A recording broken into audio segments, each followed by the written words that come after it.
Feminism is for everybody. Feminism is for everybody. Feminism is for everybody. Feminism is for everybody. Feminism is for everybody. Feminism is for everybody. Feminism is for everybody. Women's expectations of men. In his speech, Michael Kimmel talks about how women are not able to have it all because men already do. He's referring to how men already have the perfect life of an average job and a happy family waiting at home. Yet, if a woman wants a happy family, she must work the second shift of the housework. Women have been expecting more from men, but are more disappointed when men's expectations have not changed with them. If a woman holds a position in the workplace equally with a man, is a woman expected to perform the tasks at home as well as in the workplace? Michael Kimmel does a good job of identifying the issues and providing the realizations about current household jobs.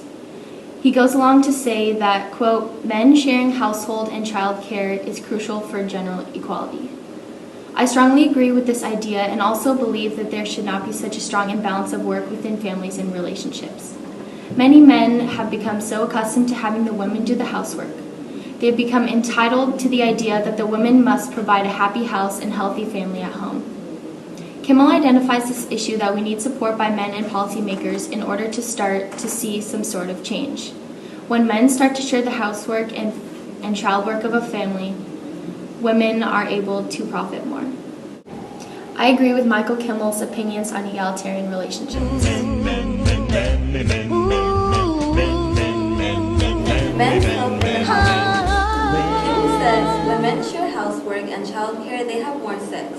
In other words, Kimmel should have just said, men, if you want to have a more satisfying sexual life in your marriage, then you should wash dishes because your wife will be less tired and angry, and more approachable towards having sex often. Kimmel leaves out that being a housewife is one of the toughest jobs.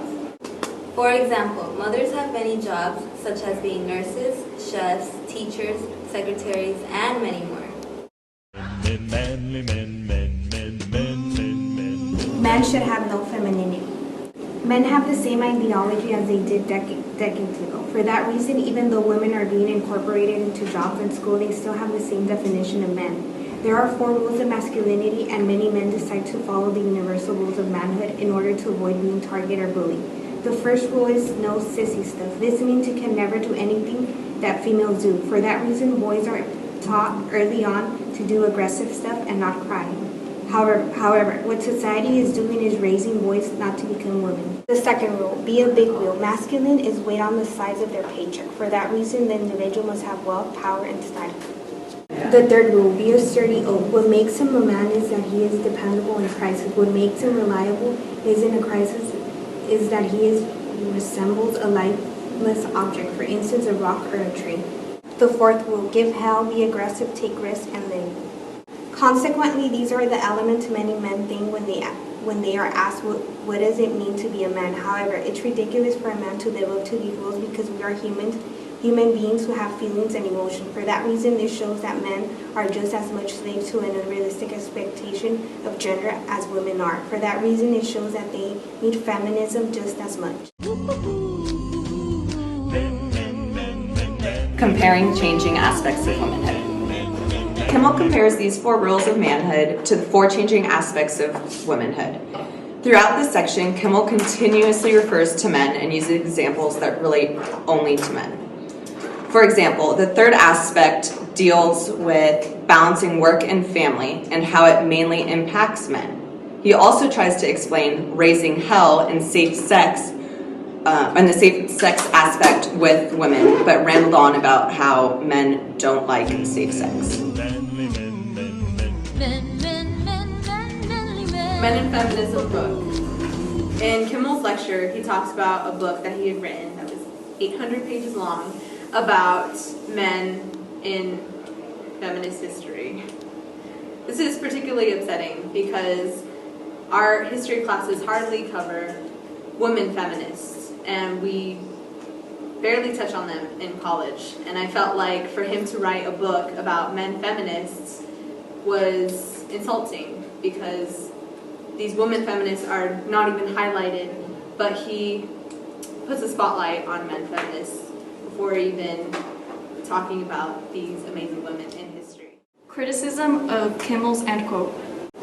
At the end of his speech, Michael Kimmel ends with a particular quote. He says, "Feminism will make it possible for the first time for men to be free." This quote was said by Floyd Dell in an article titled "Feminism for Men." The article is anti-feminist. It portrays women as weak and dependent. This article centers around the idea that women continue to be dependent on men, and men are destined to be slaves and have no freedom because of women.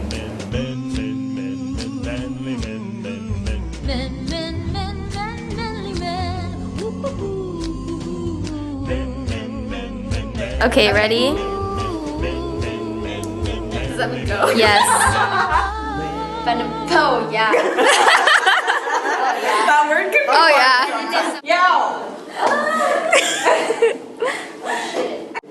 In Jimmy Kimmel's lecture, Jimmy Kimmel